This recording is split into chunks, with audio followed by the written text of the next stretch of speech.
जन्मापासून आंधळ्याला बरे करणं. योहान 9.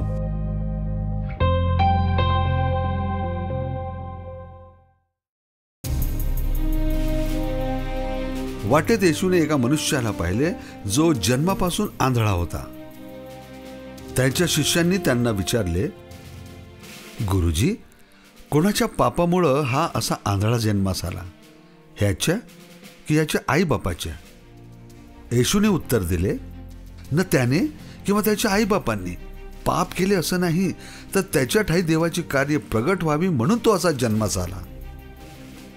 ज्याने मला पाठविले त्याची कामं दिवस आहे तोपर्यंत आपल्याला केली पाहिजेत. रात्र येणार आहे, तिच्यात कोणालाही काम करता येणार नाही. मी जगात आहे तोपर्यंत मी जगाचा प्रकाश आहे. असे बोलून ते जमिनीवर थुंकले. थुंकीने त्यांनी चिखल केला. तो चिखल त्याच्या डोळ्यास लावला आणि त्याला म्हणाले, जा, शिलोह नावाच्या तळ्यात धू. शिलोह म्हणजे पाठवलेला.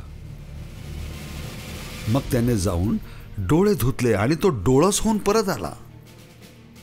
ह्यावरून शेजारी पाजारी आणि ज्यांनी त्याला पूर्वी भीक मागताना पाहिले होते ते म्हणाले, तो हाच नाही का जो अगोदर भीक मागायचा? कित्येक म्हणाले, अरे हा तर तोच आहे. दुसरे म्हणाले, नाही, हा तर त्याच्यासारखाच आहे. तो म्हणाला, मी तोच आहे. यावरून ते त्याला म्हणाले, तर तुम्ही कसे पाहू लागलात? त्याने उत्तर दिले, येशू नावाच्या मनुष्यानं चिखल करून माझ्या डोळ्यास लावला आणि मला सांगितले, शिलोहवर जाऊन धू. मी गेलो, मी धुतले आणि आता मी पाहू शकतो. त्यांनी त्याला विचारले, तो कुठं आहे? तो म्हणाला, मला ठाऊक नाही. मग जो पूर्वी आंधळा होता त्याला त्यांनी पुरुषाकडे नेले. त्या दिवशी येशूने चिखल करून त्याचे डोळे उघडले. तो दिवस शब्बाताचा होता. म्हणून परुषानेही त्याला पुन्हा विचारले, तुला दृष्टी कशी आली? तो त्यांना म्हणाला, त्यांनी माझ्या डोळ्यात चिखल लावला, तो मी धुवून टाकल्यावर मला आता दिसू लागले. ह्यावरून परुषातील कित्येक म्हणाले, हा मनुष्य देवापासून नाही, कारण तो शब्बात पाळत नाही. दुसरे काही म्हणाले, जर कोणी मनुष्य पापी आहे तर तो असे चमत्कार कसे काय दाखवू शकतो? आणि अशी त्यांच्यामध्ये फूट पडली. म्हणून पुन्हा ते त्या आंधळ्या माणसाला म्हणाले, ज्याने तुझे डोळे उघडले त्याच्याविषयी तुझा काय म्हणणं आहे? तो एक संदेष्ट आहे. त्याने उत्तर दिले, यहुद्यांना विश्वास होत नव्हता की जो एक आंधळा होता आणि आता पाहू लागला आहे. म्हणून त्यांनी त्यांच्या आईवडिलांना बोलावले आणि त्याला विचारले, काय हो, तुमचा जो मुलगा आंधळा जन्मला असे म्हणता तो हाच काय? तर त्याला आता दृष्टी कशी आली? त्याच्या आईबापांनी उत्तर दिले, हा आमचा मुलगा आहे जो आंधळा जन्मला हे आम्हास ठाऊक आहे. तरी आता त्याला कशी दृष्टी आली हे काही आम्हाला ठाऊक नाही, किंवा त्याचे डोळे कोणी उघडले हेही आम्हास ठाऊक नाही. त्यालाच विचारा, तो वयात आलेला आहे, तो स्वतःविषयी सांगेल. त्याच्या आईबापांना यहुद्याचे भय होते म्हणून ते असे म्हणाले. कारण हा ख्रिस्त आहे असे जर कोणी पत्करल्यास त्याला सभा बहिष्कृत करावे असे यहुद्यांचे अगोदरच एकमत झाले होते. आणि हेच कारण होतं की त्याच्या आईबापांनी म्हटले, तो वयात आलेला आहे, त्यालाच विचारा. मग जो मनुष्य पूर्वी आंधळा होता त्याला त्यांनी दुसऱ्यांदा बोलावून ते त्याला म्हणाले, देवाची शपथ घे आणि खरं सांग, कारण आम्हाला ठाऊक आहे की तो मनुष्य पापी आहे. त्याने उत्तर दिले, तो पापी आहे किंवा नाही हे मला ठाऊक नाही, पण मला एक गोष्ट ठाऊक आहे की मी पूर्वी आंधळा होतो आणि आता पाहू शकतो. त्यावर ते त्याला म्हणाले, त्याने तुला काय केले आणि त्याने तुझे डोळे कसे उघडले?